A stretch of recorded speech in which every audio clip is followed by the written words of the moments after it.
4 prajurit Raider gugur ditembak KKB teroris. 16 anggota TNI selamat dan berhasil dievakuasi. Tim gabungan TNI Polri berhasil mengevakuasi 16 prajurit yang terlibat kontak senjata dengan kelompok kriminal bersenjata KKB Egyanus Kogoya di Mugi, Kabupaten Nduga, Papua Pegunungan.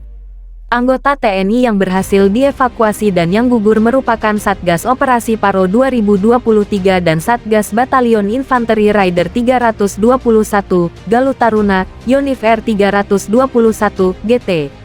Sebanyak 20 prajurit berhasil dievakuasi. Dari jumlah itu, 4 diantaranya dinyatakan gugur dengan luka tembak di tubuhnya. Proses evakuasi 16 personel TNI itu menggunakan heli penerbat Bolko-Bo 105 HS7108 dengan pilot Mayor CPN Lutfi Dian Perbantuan Air Cover, heli penerbat Bell 412 FACH 5232, pilot Kapten CPN Dimas, heli penerbat Bell 412 H-5181, pilot Letu CPN Hadi Prayitno dan heli Caracal TNI AUEC 725 ACHT 7201, pilot Mayor Penboy Nanang. Sebelumnya, Kapendam 17 Cenderawasih, Kolonel Kaf Herman Taryaman membenarkan 4 prajurit TNI gugur akibat baku tembak dengan kelompok kriminal bersenjata KKB teroris. Puji syukur berkat dukungan, support dan doa dari semua pihak, bahwa tim gabungan TNI Polri berhasil menemukan 4 prajurit TNI termasuk di dalamnya Pratu Miftahul Arifin yang dalam proses pencarian dengan kondisi meninggal dunia, kata Herman. 4 prajurit yang ditemukan tersebut yaitu Pratu A, Pratu I, Pratu K dan Prada S. Selain itu Pratu Miftahul Arifin yang sebelumnya dinyatakan hilang usai masuk ke jurang juga berhasil ditemukan. Saat ini keempat prajurit yang gugur telah dievakuasi ke RSUD Timika Kap Mimika, ujarnya.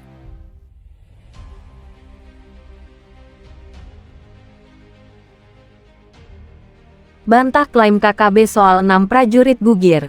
Kasum TNI ungkap fakta sebenarnya 5 prajurit belum terkonfirmasi 1 prajurit gugur, usai diserang KKB di Papua. Melansir dari Detik News, Kasum TNI Letjen Bambang Ismawan menyampaikan informasi terkini terkait prajurit TNI yang diserang kelompok kriminal bersenjata KKB di Nduga, Papua Pegunungan. 1 orang prajurit gugur dan 5 lainnya masih belum terkonfirmasi keberadaannya. Tadi siang terakhir saya komunikasi dengan yang di lapangan. Kepastian yang gugur itu 1 orang. Itu Pratu Arifin. Itu yang terjadi hari Jumat, yang waktu kita penyergapan. Dia kena tembak, ujar Bambang Ismawan di lapangan Monas, Jakarta Pusat, Senin tanggal 17 April tahun 2023. Yang lain-lain memang masih ada yang belum terkonfirmasi, tapi tinggal 5 orang, sambungnya. Bambang mengatakan 4 prajurit lain sudah kembali ke pos masing-masing.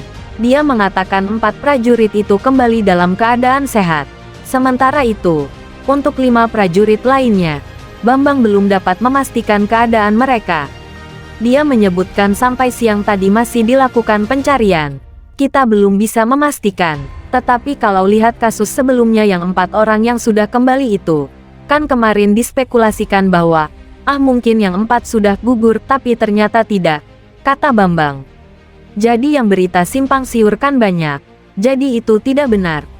Yang terkonfirmasi meninggal 1 orang, yang hari Jumat itu. Yang lainnya sudah kembali ke posnya masing-masing. Sambungnya, KKB sebelumnya menyerang tim TNI pencari pilot Susi Air, Kap Philip Mark Mertens, di Nduga, Papua Pegunungan. Seorang prajurit bernama Pratu Miftahul Arifin gugur setelah ditembak.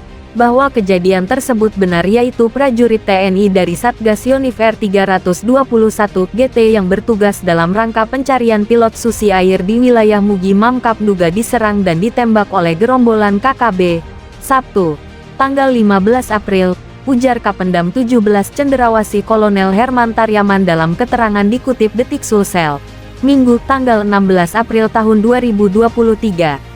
Herman mengatakan prajurit gugur adalah Pratu Arifin.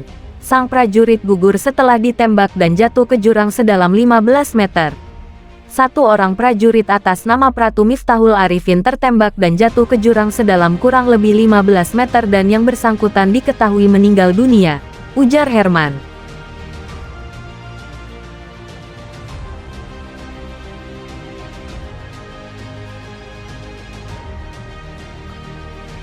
Panglima TNI kerahkan bantuan tempur maksimal cari prajurit yang ditembak KKB Papua dilansir dari metrotvnews.com. Panglima TNI Laksamana Yudo Margono memerintahkan bantuan tempur secara maksimal usai teroris KKB Papua menyerang prajurit TNI.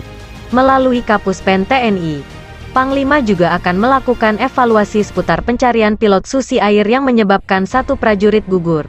Untuk itu, Panglima TNI secara terus-menerus memerintahkan untuk melakukan pencarian dan bantuan tempur dengan kekuatan maksimal, ungkap Kapuspen TNI Laksamana Muda Julius Wijoyono dalam konferensi pers di Mabes TNI, Jakarta, Minggu. Kapuspen TNI Laksamana Muda Julius Wijoyono mengungkap pihaknya tidak pernah mundur sejengkal pun untuk menjaga kedaulatan NKRI dan itu masih konsisten dilaksanakan di Papua. Panglima TNI dengan tegas menyampaikan untuk ambil tindakan. Jangan ragu-ragu, TNI sebagai patriot NKRI tidak pernah mundur sejengkal pun untuk menjaga kedaulatan dan itu masih konsisten dilaksanakan di Papua, tutur Julius. Sebelumnya, seorang prajurit TNI Pratu Miftahul Arifin gugur setelah ditembak KKB saat tengah melaksanakan tugas di wilayah Kabupaten Duga, Papua Pegunungan, Sabtu, tanggal 15 April tahun 2023. Saat itu, korban bersama rombongan Satgas Yonif Rider 321 tengah bertugas di distrik Mugi Papua dalam rangka tugas mencari pilot Susi Air yang disandera.